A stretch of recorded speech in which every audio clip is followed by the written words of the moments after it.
and you're ready to absolutely kill it this week. So there's a few things that I want to that I want to dive into with this training session. As always, if you guys have questions, if you're getting bottlenecked, I can't emphasize this enough. If there's a bottleneck in your process, if you've got confusion surrounding any part of the LinkedIn marketing process, if there's mindset stuff going on, sales process stuff, feel free to reach out. There's a handful of things that we have in the works right now that we want to get over your direction. So a couple of weeks ago, I put out that lead gen and sales Bible, and that's something that both on the coaching aspect and on our done for you programs, that's something that we've got quite a bit is standardizing the sales process and really creating a framework around that. And so Joe and I have been really diving deep, going around asking advisors about their different sales process, their style. So just excuse me, just know that that's on the horizon. That should be coming out, man, probably within the next couple of days. Where essentially we've got the framework set out, and the way that we create that, just to kind of give you guys a little bit of an insight on that direction, is that when it comes to the actual sales process, a lot of times, especially as entrepreneurs, as business owners, that are working inside of a vacuum. And when I say working inside of a vacuum, it's like you are the boss, you are the salesperson, and you don't necessarily have a like you're not you're not in a collaborative group where you're always bouncing ideas off of each other and somebody's monitoring your sales calls and stuff like that. A lot of times we get into this habit or we get into this mindset rut where we're looking for the perfect script or we're looking for the perfect question. This happens on the marketing side and on the sales side, where it's like I got to find the magical script or the magical question, or I got to find the magical message. And I wanted to kind of rip the band-aid off of that a little bit and help you understand that there's not, excuse me, there's not necessarily a magical, like there's not one question that's going to solve that issue. But that being said, is that if you have a framework set up around your sales process and a framework set up around your marketing process, that's where you're really able to get the data back and figure out what works, what doesn't work for your specific situation. Now, I'll give you a couple of examples, and this is something that I may have covered in the past trainings, and I apologize if this is redundant, but one of our advisors that we are doing that is in our done for you service, she, man, so she's been able to generate well over 7 figures through this exact same process that each and every one of you are going through. But she's at a point right now where she has gotten enough data back to the point where she's realizing, okay, after, inside of sales call number one, inside of the discovery call, this is how many people are dropping off. After I have my first, explore one strategy session with them, here's how many people are dropping off. And so with that data back, she's been able to go through the process. And instead of trying to perfect that process or perfect her script and, wait until it's 100% ready to launch, instead of just waiting back and trying to get that done before she goes out and starts doing the work, she's been able to go through and essentially implement and have those conversations, even if they're not perfect. And now she's at a point where she's like, okay, I've got the data back. Now I know where I need to optimize. And so that's what I would encourage you to do, both on the marketing and on the sales side, is figure out what questions are working for you, what questions are not. How many sales calls do you have set up? And diving into that piece a little bit, the way that this advisor had it set up before was she would have a discovery call with somebody, and then she would have a framework where she was taking somebody through 3 different meetings, and the third one is supposed to be applications and closing. Now, through this data collection process, what she realized is that inside of between discovery call number one, and this is something where, you're speed dating, right? Somebody requested the book. She's getting on a phone call with them. It goes really well. And she was sending a huge questionnaire. It was, I don't know, 140 something questions long, very in depth. But what she realized is that by doing that, by having somebody try to fill out that much information before she'd even teased solutions or shown how she's different in the marketplace, is that she was causing the situation where the prospects were feeling like they had to take on a part-time job just to get through the questionnaire. And so instead, what we've done is we've stretched out her sales process. So she has a discovery call, then she has an explore one meeting with these individuals where she again teases solutions, talks about how she's different, kind of starts to dangle a carrot out in front of somebody and give them a reason why they should come back, why they should keep going down this process with her. Now, from there, after that first strategy session, instead of at that point giving that full-blown questionnaire, what she's doing is she essentially divided that questionnaire into two different places or into two different pieces.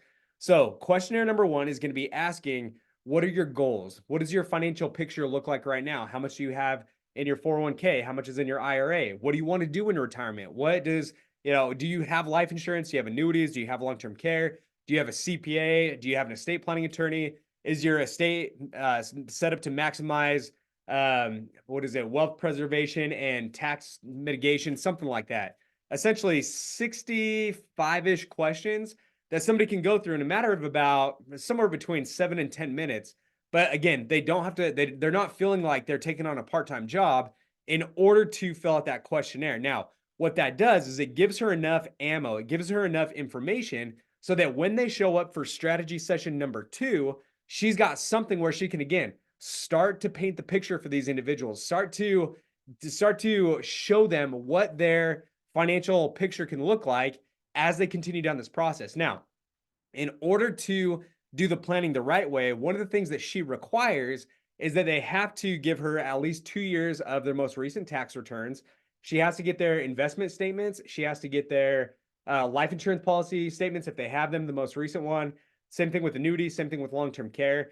But she's not asking for those until after that second meeting. Now, the reason for that is because she doesn't want to scare people off in terms of like, okay, I've met you once. Now disclose all of your financial skeletons in your closet, right? Come out and give me all of your information. Tell me what your social security number is. Tell me your health status. All of that is irrelevant before somebody has that idea in their mind or has that glimpse of this is what my financial future can look like if I continue down this process. Now, from there, after she goes out, she's had an Explore 1 meeting with them. She sends out the questionnaire, has Explore 2 with them. Now, from there, after Explore 2, that's where she's starting to gather documents. Now, she's created, we helped her create an online portal, essentially, where somebody can go in and just drag and drop their documents inside of that portal. But now what that does is she has all of the information that she needs in order to create a blueprint that's unique to this individual. So in Explore number 3, that's where she's not giving them all the illustrations. That's one of the things that I see a lot of advisors wanting to do is sell based on the illustration.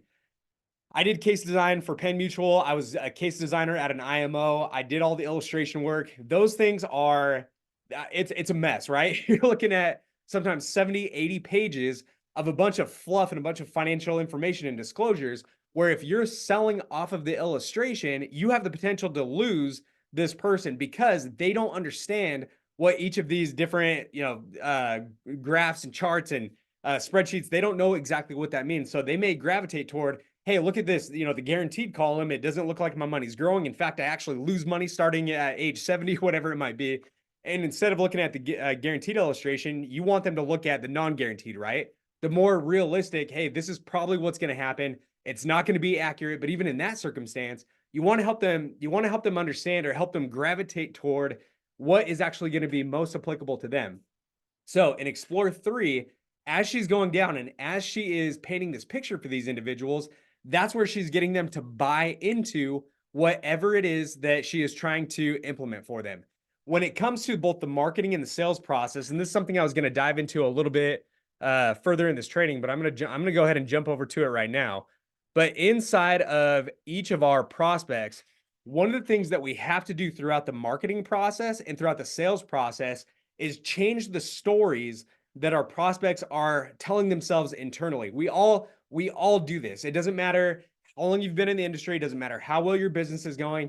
Everybody has an internal dialogue going through their head 24/7. I can't remember how many thousands of thoughts we have throughout the day, but essentially we are all programmed to think a certain way based on our past experience. So when we're talking to our prospects, they all have a story that they are telling themselves in terms of what financial solutions should look like, what the traditional methods are. That's why you have so many people that default to a 401k or an IRA. It's because that's what they've been told their entire lives. Now, when it comes to each nurturing email, each nurturing message, each conversation that we have with these individuals inside of a sales meeting, it is all about changing the stories that these individuals are having. Now, through those stories, that's where we are helping them have those epiphanies or those light bulb moments where it's like, man, maybe what I thought or maybe what I've been told isn't completely accurate. There's a saying that I like. It's if what you've been told turned out not to be true,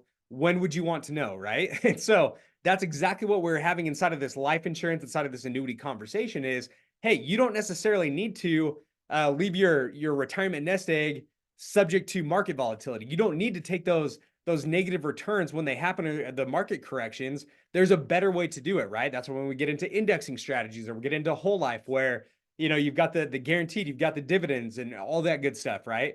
Now, when it comes to this, let me go back to Kara real quick. So once she has explore number 3, that's where she is really hooking them in with this story. That's where she's wrapping in what this financial blueprint or this financial strategy can do for these individuals. Now, to make that happen, there are a couple of different tools and software platforms that she uses in order to help the prospect gravitate toward what matters most for them. Now, a couple of those, there's Retirement Analyzer is one of them. And I'm not saying that it's not the end all be all, right? Let me see if I can pull that up.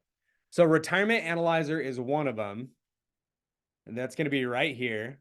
And this is just to give you guys an idea. You may have better you guys may have better pieces of software. You guys may have better ways to run these reports. I'm just telling you what she uses.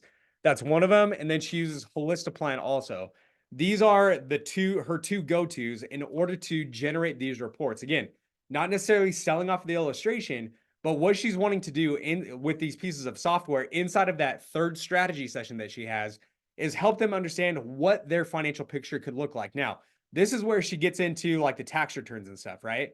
The reason why she focuses so hard on the tax returns, she's got an excellent analogy where talking about how tax planning is one of the most important aspects or one of the most important elements inside of a financial plan because taxes are going to be one of your largest bills in retirement if you don't do the planning right?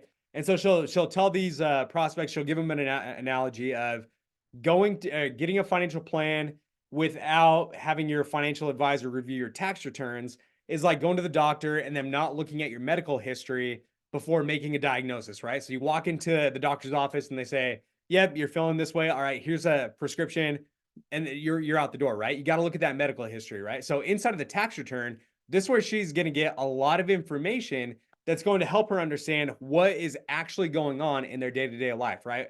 What has the last 2 years looked like, and how can we use that to our advantage in order to set up a better, more secure financial future for these individuals? So she's going to go use Retirement Analyzer. She's going to use Holistoplan depending on the situation.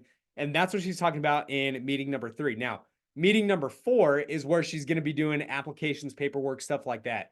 Inside of here, again, this is where I go back to that sales framework.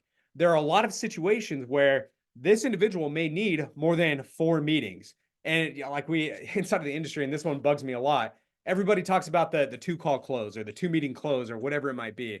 A lot of times, if you're dealing with a high value client, somebody that has a lot of money or is making a lot of money, it's going to take more than 1 or 2 meetings before this individual is willing to give you 6, 7, 8 figures of their hard-earned money because of the stories that they are telling themselves, because of the stories that we have to change inside of their internal dialogue, right? They have to be emotionally invested in what it is that you are proposing. So, like I said, that's something that we're going to be getting out to each and every one of you so that you can see what that sales framework looks like. And then from there, be able to tailor that according to your specific situation, according to the solutions that you provide. Again, you may not need 4 meetings. You may need 3 meetings or 2 meetings. You may need 6 meetings inside of that sales process, but it's a flexible framework that just gives you a basis to understand where you're taking that individual. Now, on that note specifically, the reason why we have a framework is because that gives you an idea of how you are structuring each meeting with those prospects. If you don't know what that next step is for the client or that prospect, then it's hard to ask those questions that are going to help lead them down that path. If you don't know that, hey, on a standard basis or my standard framework, we're in meeting number 1 and I want to get them to meeting number 2. After this sales meeting, I'm going to be sending them the questionnaire. If you don't have that set, it's hard for you to be that financial Sherpa, that financial guide that is hand-holding them to that next place. All right. So we're going to get that out to you. Now, going in to the sale or to the marketing process of this, right? what I want to do is take a look at this. This is essentially a high level overview of the framework that each of you has set up right now. Okay. Now, inside of here, can you tell me what is the most valuable asset that we are creating for you inside of this system? Think about that real quick. And I want you to actually answer it. What is the most valuable marketing asset that we are creating for you in this process? The emails. Okay. This is something that a lot of agents and advisors will overlook inside of marketing because it does not sound sexy. It does not sound super attractive. If we like, and that's one of the reasons why when we go out to these individuals or these agents and advisors, a lot of time we'll talk to people and say, "Hey, do you have a list of pre-existing prospects? Maybe it's leads that you've bought in the past, maybe it's emails that you've gathered, or you've done some seminars, or you've done another program, whatever it might be. Do you have an email list?" Now, what happens more often than not is that somebody will have a list of emails that they gathered over the years, but they are not using it. They're not trying to leverage that marketing asset that they have created over the years. A lot of times it's simply because they simply don't know what to do with it. They don't recognize how valuable it is. But what I want you to understand is that that marketing asset that you own and you control is going to unlock that revenue stream that you're looking for. Inside of the system, we love the LinkedIn messages. We love being able to send people over to those book offers, but really at the core of it, that email list is the most valuable thing that you are gathering because let's say that LinkedIn shuts down tomorrow. Not likely to happen, but let's say it shuts down tomorrow. You still have this list of real individuals that you can go out and continue to market to, that you can go ahead and reach out to and tell those stories to be able to have those conversations, to drive them to want to book a meeting with you. And so what I want you to do is inside of each of you is at different stages with this, but as you are going out and you are taking a look at that email list, I want you to start thinking about what else you can do with that email list in order to create more raving fans, in order to create more followers, people who are opening your message, listening to what you are preaching and teaching about the financial and insurance industry. Okay. Now, again, with that, it's going to be different, but but inside of there, this is what is going to help set you up for success in the long run. Because in addition to whatever we have on the nurturing side, this is how you are able to provide those unique, customized light bulb moments for these individuals. Now, I'll tell you right now that with a lot of the advisors who have been in our program for years, this is how they've been able to amplify their success. Yes, we're still going to get a lot of people on the front end, that low hanging fruit that wants to move forward right away. But again, with these high value clients, it's going to take multiple touch points. Now, in terms of how to write those emails, how to craft that message to these individuals in order to get them to take action, there's a simple framework that I want you guys to remember: hook, story, offer. This is something that every time we write a message, every time we write an email, every time we create a landing page, every time we have a post, this is a framework that we are working off of in order to convert more people off of that message. Now, the hook is all about getting somebody to give you the time of day. These people have a lot of stuff going on. It doesn't matter how good you are at what you do. It doesn't matter how attractive your message is. If you do not hook people in, they're going to scroll right past it. They're going to open the email and they're going to move on with their day, or they may not even open the email because that hook is not there. Now, the hook can be in a couple of different places depending on what kind of message it is. Now, if it's in an email, that hook has to come inside of your subject line and in the opening statement inside of the email. That's how you are going to hook readers in. Now, I'll tell you right now that Pavani did an excellent job at creating a hook inside of a post that she put on LinkedIn probably a week, maybe 2 weeks ago. It was awesome, and I wish I had it pulled up right now. But it's something like inside of the image that she had on her post, it was something along the lines of, ideas are like sperm. You have a million of them and only one of them hits the mark, or something like that, which was amazing. What that did is inside of that image, it hooked the reader in where they're just like, whoa, this is different. It's a little bit abrasive in a good way, right? It's not your typical the thing that you see on LinkedIn or something that's put out from an insurance carrier. Like, you tell me, I know a lot of these insurance carriers will have a social media posting library, or even inside of these different IMOs and stuff, they'll put together these social media content libraries that are so bland, so boring, that nobody's going to take the time to read them. I'll talk to like New York life insurance agents all the time. They're like, yeah, I've been posting every day on LinkedIn for the last year, but I haven't gotten anything out of it. I normally get, maybe one like on it. Most of the time, no likes on it. It's because inside of the hook of that post, it's like New York life has been around for 180 years or whatever it might have been, right? Nobody cares. Nobody cares how long the insurance company has been around. Nobody cares about, the financial strength of New York life, right? What they care about is real stuff that grabs their attention. So inside of an email, we got our subject line, we got our first initial statement inside of the email.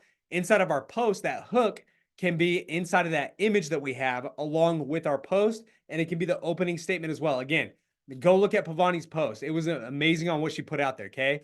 Now, once we have hooked somebody in, this is where we have earned the right to be able to start telling them a story, to start changing those internal beliefs and internal dialogue that these individuals are telling themselves. Now, inside of that story, this is going to be specific to whatever your post is about. Now, I can't remember what the story was inside of Pavani's post, and I wish I had that pulled up. But with that story, what is it that we're trying to get them to change? What is that internal dialogue or internal belief that we are looking to change and have them rewrite that story for themselves? Now, I would recommend not throwing everything in the kitchen sink at somebody at once. So let's go into like life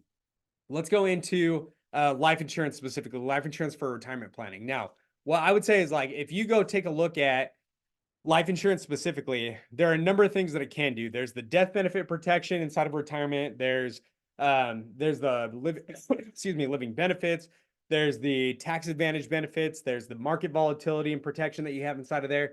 What I would say is that inside of each and every one of these posts, emails, is that you don't throw everything at somebody at once.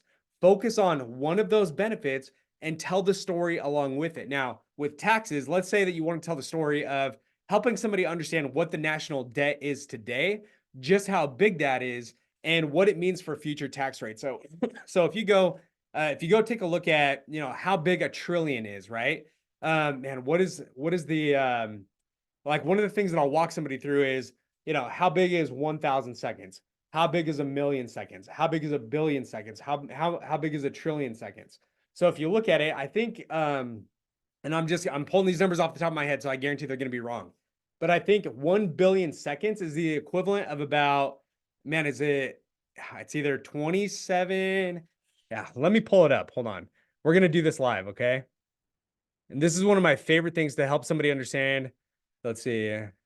How many days is 1 million seconds? All right, so we have 11.5 days is a million seconds. How many days is 1 billion seconds? Let's go how many years? All right, so we've got 1 billion is about 31.7 years. Now for a trillion, it's about 37, or sorry, it's about 31.7 thousand years, okay? So that's one of the stories that you can tell somebody to help them understand what it actually means that our national debt is over 34 trillion right now.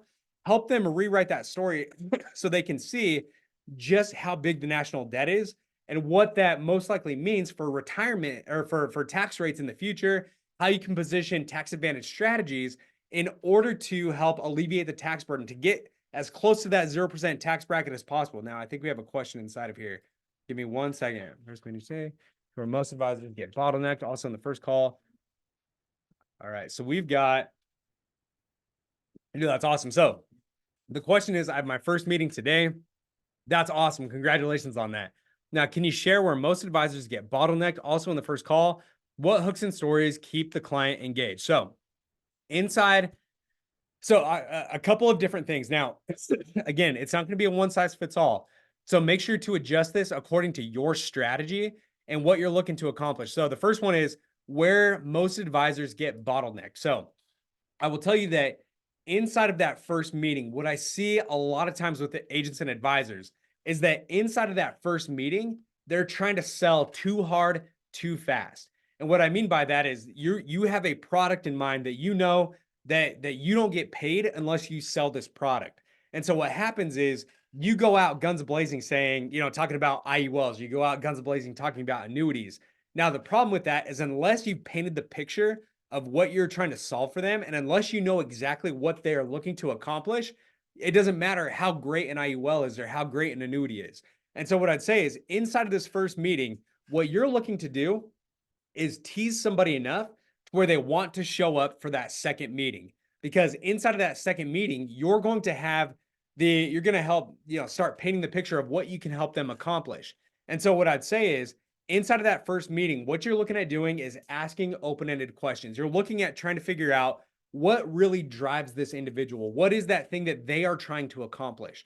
What is that thing that keeps them up at night when it comes to retirement or their financial future? Now, that can be a number of different things. And this is where I recommend not going in there with preconceived notions that it is taxes or it is outliving your income or it is one thing or another. This is where you really got to start doing those open-ended questions of trying to figure out, okay, what are you trying to accomplish? So with that, I would recommend also kind of baby stepping into those deeper questions. So, hey, are you doing retirement planning right now? Cool. What does that look like? No, that's awesome. Hey, have you ever considered any tax advantage strategies or do you have a plan in place in order to mitigate your tax burden in retirement? Something along those lines. Again, you're going to have to start pivoting and shifting depending on the responses that you get back. We had one of our guys out of Pasadena closed a pretty large asset-based long-term care case. And this one stemmed from the Power of Zero book going out, right? So what happened is that the guy ordered the book, requested the book, they got on that initial call, and through that discovery process, found out that this guy had, man, probably north of $10 million, right? And so it's like, okay, is this guy going to run out of money in retirement? Probably not, right? Unless all of a sudden he develops some massive spending habit or something catastrophic happens health-wise in his business, whatever it might be.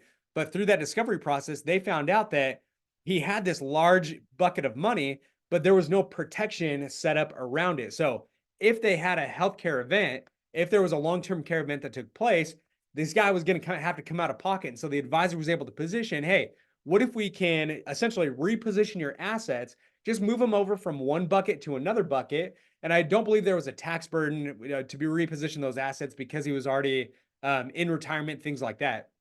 But they ended up putting at least a few $1,000,000 inside of a long-term care policy. And essentially the sale was, hey, all we're doing is moving your money from this bucket to this bucket. And we're doubling or tripling the money that you now have at your disposal in case of a long-term care event. So if that happens, great. We can tap into this. Your $1,000,000 is actually $3 million in benefits. That actually goes out for the extent of your life, plus more if you need to. But hey, let's say in a what if scenario, you never need to take income from that policy, or you never need to, get your long-term care benefits. Well, hey, here's your death benefit. Here's the money that you can withdraw, or here's what happens if you're just like, hey, I have to invest it somewhere else. Here's what happens if you pull your money out, right? So it wasn't a lot of our prospects and clients have this they have this preconceived notion that long-term care is a use it or lose it strategy because it used to be, right? But now it's like, hey, if you need it, great. If you don't, great. But we're protecting everything that you've built up in the meantime. But that all came as part of that discovery process. So I would say treat this first meeting as that discovery meeting. Now, in the process, what you're going to need to do is take the answers that they give you and use that as ammo to be able to set them up for that second appointment, to be able to say, hey, that's awesome. We've got a lot of great strategies that may be a fit for you. Now, in order to really show you what that looks like, I'm going to need a little bit more information in terms of the actual numbers that you have inside of your 401k, inside of your IRA, and inside of your different investments. And so that's where you're saying, hey, I'm going to send you a questionnaire after this call. And that's where I'd say, if you can gather some of that information on that first call, great. A lot of the times that comes forward a little bit fast, depending on how you position it, but use that as a way to leverage and stress the importance of filling out that questionnaire to set them up for that second meeting. Now, what I would say is in that first meeting, set that second meeting if you can. So you're giving them a timeline, you're giving them a horizon, something that they have a deadline for in order to get you back that information that you need. Now, inside of that question, so in the first call, what hooks and stories keep the client engaged? So again, this is going to be dependent on what it is that what sort of answers you're getting back from this individual. So when you're asking them, for me, when I'm selling, I want to try to figure out, okay, is it a tax pain point that these guys have? Is it a guaranteed income pain point that these guys have? Essentially not outliving your money. Is it healthcare risk? Is it like, hey, what happens if I do have a long-term care event? Then the other one is going to be market volatility, right? And I know you definitely do IULs, if I remember right. Annuities may be wrapped into that as well. But essentially, those are the four pillars of the four cornerstones that I'm going to start with to try to figure out where their hot button is. Okay. Now, with each of those, that's where you can start to get into those those questions that are going to agitate them a little bit, right? That it's going to dig in a little bit. So you're going to say, hey, let's say that taxes are that one of their hot buttons, right? So hey, what would how would you phrase that? So essentially, like talking about that, there's that analogy where go like when you have a 401k or traditional IRA, it's like entering into a silent partnership with the IRS where they can change the rate or they can change the terms of that agreement at any time. So talk to them and ask them if they've thought about being able to transition those tax deferred or taxable dollars into tax-free income in retirement where it doesn't matter where tax rates go in the future. Talk about how the top marginal tax rate at one point in US history it was over 90%, right? So that's where we're going to start telling those stories in order to change their beliefs. When it comes to the guaranteed income, start talking about or phrasing things like, hey, have you created a personal pension to where it doesn't matter what happens in retirement, it doesn't matter how long you live, we can guarantee an income stream for you no matter how long you live, right? And then you can get into the market volatility or you can talk about protecting the healthcare aspect of that. So a number of different ways to accomplish that. But that's what I would say is in that first meeting, don't go guns blazing too forward too fast because you only have a couple of products that you can sell in order to make money. Make sure you treat it like a true fact-finding discovery call where you are positioning that second meeting. And then inside of there, make sure you're tailoring your questions based off of what it is that is their biggest hot button or pain point that's going to drive them to that second meeting. Now, if you don't have a questionnaire, if you don't have something to send somebody, I'm pretty sure we put this in the school group already, but if you don't have that, let me know. I'll shoot you over a template that you can customize to customize to your brand. But essentially, that's what you're going to want to be able to send out to somebody. Got to get those questionnaires back. We had one of our advisors in Southern California was running into the same issue where he was trying to get all of the information off of that first call. He was trying to, and when I say information, he was trying to get like the exact numbers. He was trying to get, what is your health status? Are you a smoker? Are you a non-smoker? He was asking more of those data questions before the pain point was, or before the pain point was identified and before the solution was teased. And what he found out was, even if that call went well and somebody showed up to the second meeting, he was going into that second meeting with illustrations, trying to walk somebody through that. He actually just, not necessarily lost a case, but a case that he was hoping would close was postponed indefinitely. So he still has a chance to get this one back. But essentially, in that second meeting, he was showing illustrations, essentially sending the illustrations to this guy that has probably about $3 or $4 million, a younger guy. But the guy, he did not understand the solutions here. He did not understand how the solutions were going to solve his pain point before he started showcasing illustrations and stuff like that. So let me know if that helps. Let me know if you have any follow-up questions to that. So going back to the hook story offer, right? So what I want you to do is when you take a look at how different emails and different copy that you can create. Now I'll show you one of the emails that we sent out for Kara. This was last Monday, I believe is what it was.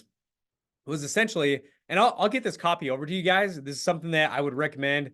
Definitely go customize it to yourself, but give this a shot with your list to see what kind of responses that you gave back. So essentially inside of this is Kara wanted to start talking about tax rates in the future, what's going to happen. So we've all got this really unique opportunity right now with the Tax Cuts and Jobs Act expiring at the end of 2025, where unless something happens with Congress agreeing on what to do, tax rates are going to revert back to their pre-2017 rates. And I may get my dates wrong a little bit on that, but you guys know what I'm talking about.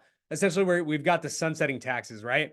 So Kara wants to use that as the hook to get some of these people off the fence. Now, again, I can identify at least 3 hot prospects off the top of my head who have had conversations with her, who have had meetings with her, but there's no urgency to move forward, right? They're like, yeah, I'll get to it when I get to it. So she wants to start leveraging this event, which is a real tangible event with a real deadline, to start talking about why you would want to start transitioning your taxable dollars into tax-free dollars today. So going through this, we have our hook. And just to let you guys know, when we're creating these emails, there's there's a fine dance that we have to play between short emails and long form emails. Now, typically short form emails are going to convert better than long form emails, but there is in a long form, meaning long form content emails, but there's a time and place for both of these, right? So in taking a look at how we can get this strategy out in front of people,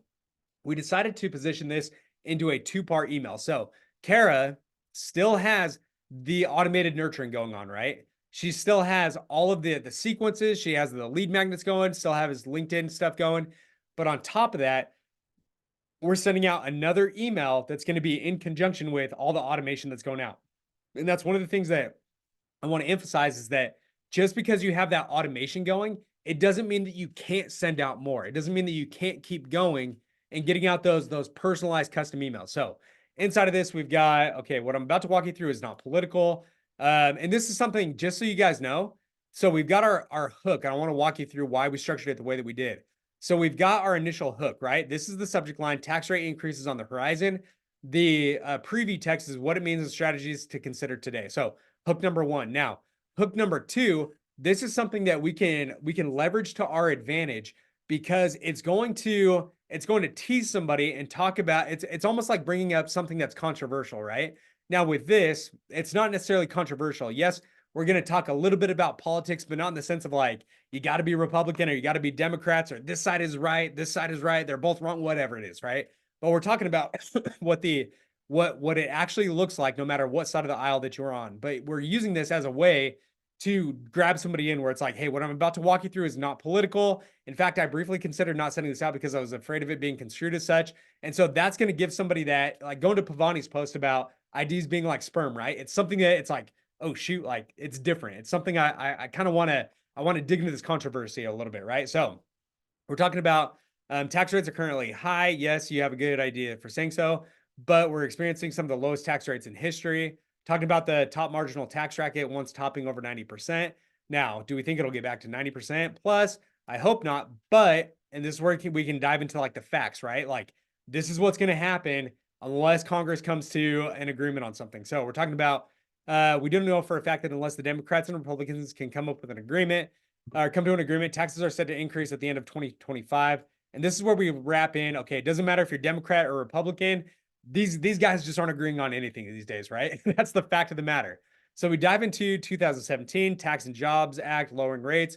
Now it's gonna go up at the end of 25. That's gonna expire, and it's gonna revert back to their original rates, right? Now we're gonna go into the debt over 34 trillion. We added a lot of multiple trillions of dollars in debt in the pandemic. Now, one of the things that that I like inside of this is we're talking about, again, retelling that or rewriting those stories. So we're leveraging the traditional IRAs and 401ks, something that most people are familiar with, something that I don't have to teach you what a 401k is. Chances are, if you're a successful professional, you're a business owner, you've got a 401k, or you at least know what they are, right? Now we're talking about how those taxes are just deferred. Yes, they have tax deferred benefits, but you're going to have to pay that eventually, and you don't know what's going to happen to tax rates down the road. Now, this is where we start teasing the solutions, right? So going into hook, story, offer. So we've already hooked them in. We've started telling that story. Now, this is where we're teasing that solution, right? This is where we don't have to go in for the kill right inside of this email, but we can tease them with solutions. Now, that's what I'm going to, and we say that's what I'm going to discuss in my next email: how to strategically transform your tax deferred dollars into tax-free dollars, including how to leverage unique strategies that that leverage some really cool products available in the market today that will mitigate or even eliminate the tax burden. So stay tuned. Now, this is the offer right here. It's a very subtle, no pressure call to action.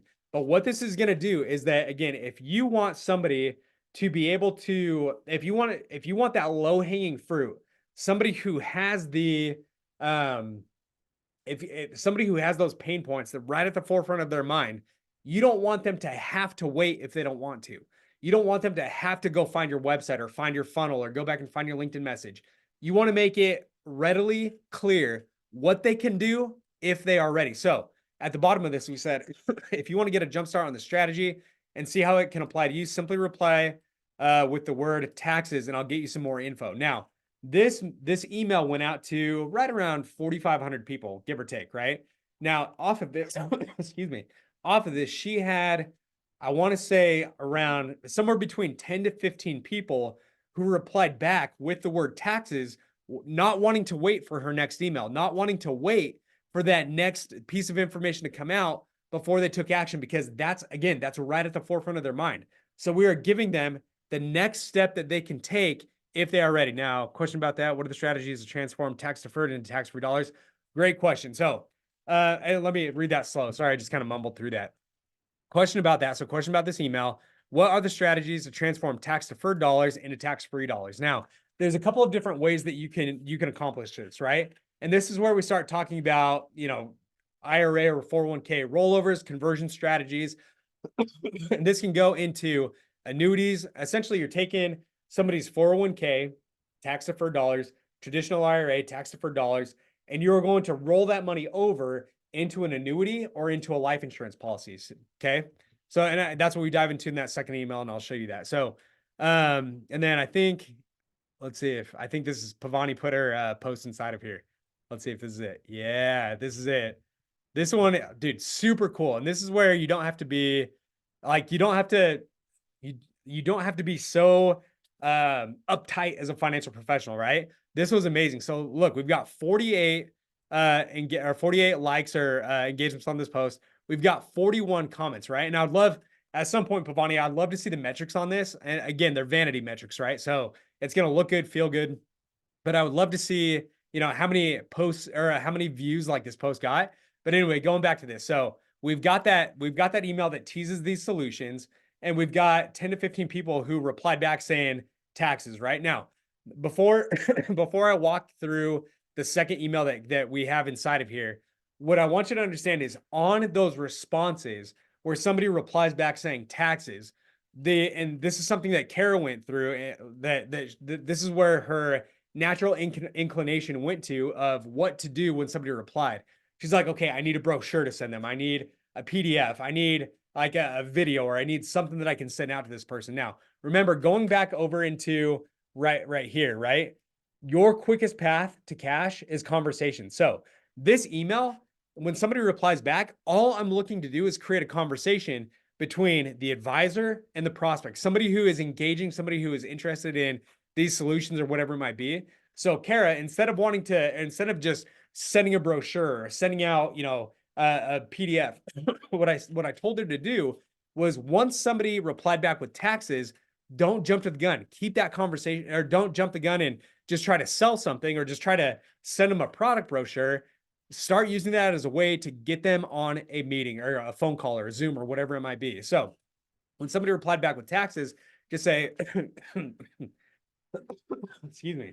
When somebody replied back with taxes, simply just say, hey, thanks for the reply, Steve, or whatever the person's name is. Hey, so I've actually got a number of different strategies that can help you turn these taxable dollars into tax-free dollars. Would you mind letting me know, are you currently doing any retirement planning? If so, what does that look like? I just want to make sure that I get you what's going to be the best fit for you and your situation. Again, we're not asking them to divulge, everything, right? We're not saying, hey, open up your, financial closet and show me your skeletons. Just get that conversation going to say, hey, I'm doing X, Y, and Z for retirement planning. Here's what it looks like. Now from there, she just says, dude, that is awesome. So if she has something that can tease them, yeah, send that out on that next reply that you have to them.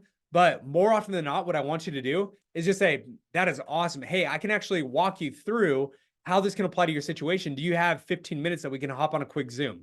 Get them to that meeting where they can see your face, hear your voice, and that's how you're going to position yourself as that subject matter expert to then do what you do best and just have real conversations with these individuals and take them down that sales process. Now, going to the question about what are these strategies? So on Friday, this is what we sent out, right? So this is where we start getting into the actual details of what this can look like, right? So this is, again, we're going through our hook, right? We've got tax rate increases, what you can do. Part 2, diving into the strategy. So to recap on my previous email, national debt is at an all-time high. Tax rates will most likely increase in the future. Traditional retirement plans like 401k and IRA are only tax deferred, and it's like entering into a silent partnership with the IRS where they can change how much you owe them at any time, and those taxes will have to be paid when you start taking income in retirement. Okay. So we're hooking them in, helping to reignite those feelings that they had and those emotions when they saw that original email. Now we're going to dive into an actual case study so that they can put themselves into the mind or the perspective of this theoretical client, right?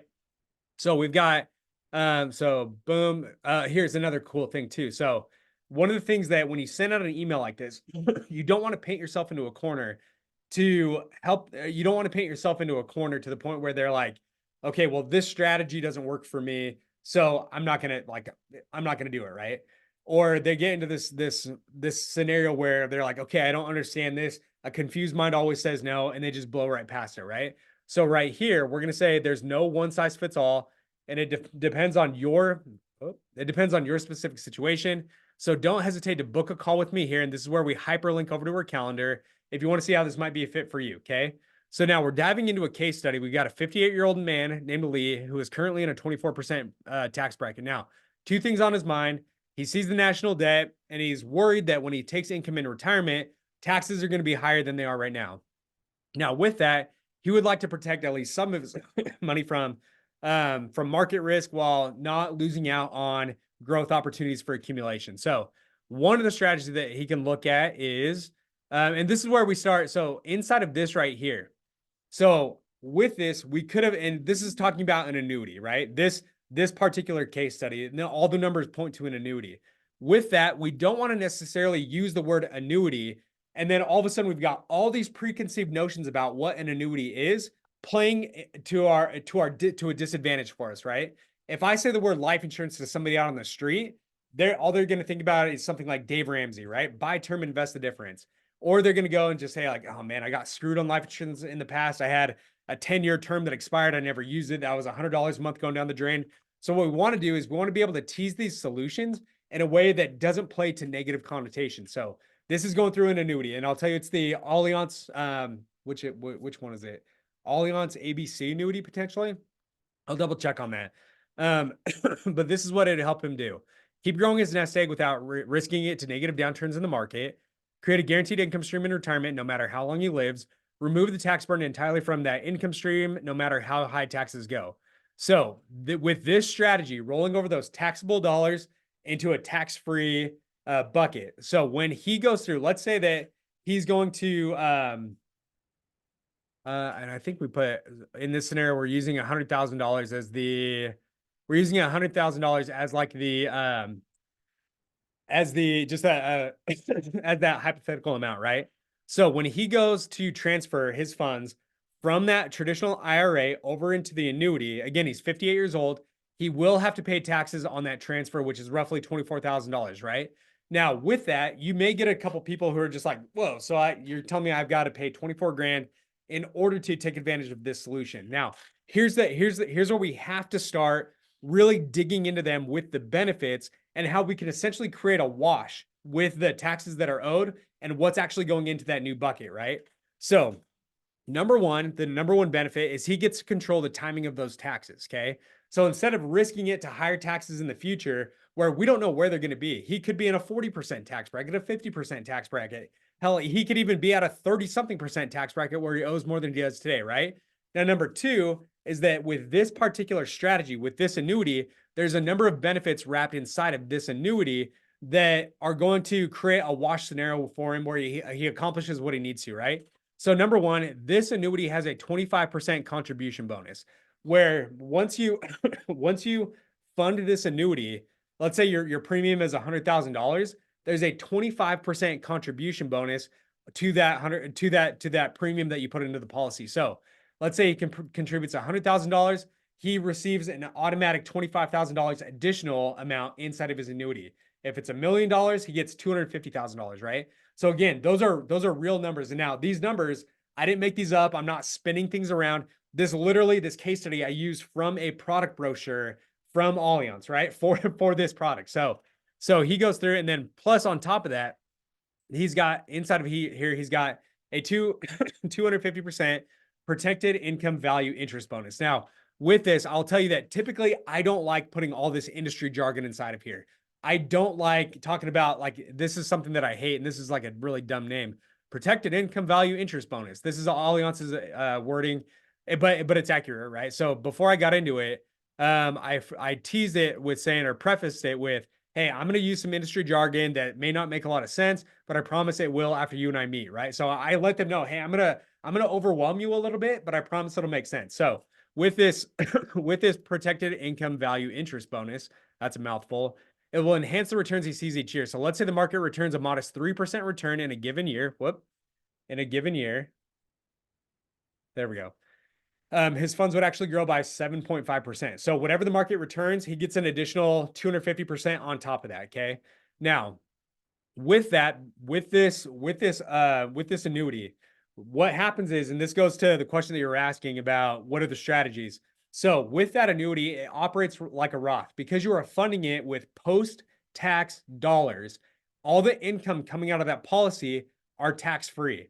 So when he goes through, number one, he's going to get that 25% contribution bonus. So his $100,000 becomes $125,000. And now with this scenario, we're using like an average interest crediting rate of 3%, 25% contribution bonus, and a 250% interest bonus factor credited to the contract's protected income value. So we give them, so between now and in 7 years when he retires, his $100,000 accumulates to $207,381 in 7 years. So we essentially double what he put into that policy. Now, with this scenario, we're assuming that he is paying off the taxes on that transfer with outside funds. Now, you can pay it with, you can pay it with the funds that you are transferring out of there. It's going to be up to the individual, but essentially what we want to tell him is, hey, yes, you are going to have to pay taxes on this amount, but look at this 25% bonus where essentially we're creating a wash. We've actually got a 1% arbitrage in there with what you paid in taxes versus what you get inside of that bonus. Now, again, we're hyping up that that's all tax-free, right? That's tax-free growth, tax-free income in retirement. Now, we're letting him know that, hey, if we're going to be extremely conservative and we're going to say that the market was negative for all 7 years, worst case scenario, number one, Lee wouldn't have lost a dime, right? Because it's a fixed index annuity. This is something where, like, the market goes negative, the worst you can do is 0% in a given year. Now, in fact, he would actually still have more money than he put into that account because of that 25% contribution bonus. So worst case scenario, markets tank for 7 years in a row. Lee is still better than he would have been if he would have kept his money in that traditional IRA, right? Now, inside of here, instead of having somebody respond back with, hey, message me for, like, respond with taxes, respond back with a certain phrase that you can get more information. This is where, because we already used that strategy in part one, now in part two, we're going to go ahead, we're going to have them be able to link directly over to the calendar to be able to set up their own retirement tax strategy consultation, right? Now, the email went out Friday. The resend and non-openers went out today. So I don't have the metrics on how many appointments were booked, but I'll make sure to follow up with you guys and get that over to you. So let me know if that makes sense on what that strategy is on the IRA or the 401k conversion. That's something that maybe I might bring in an expert or one of our strategic partners to be able to train on that a little bit more. But that's just one of the ways that's one of the ways that you can position yourself as different than anything else that they've seen out there.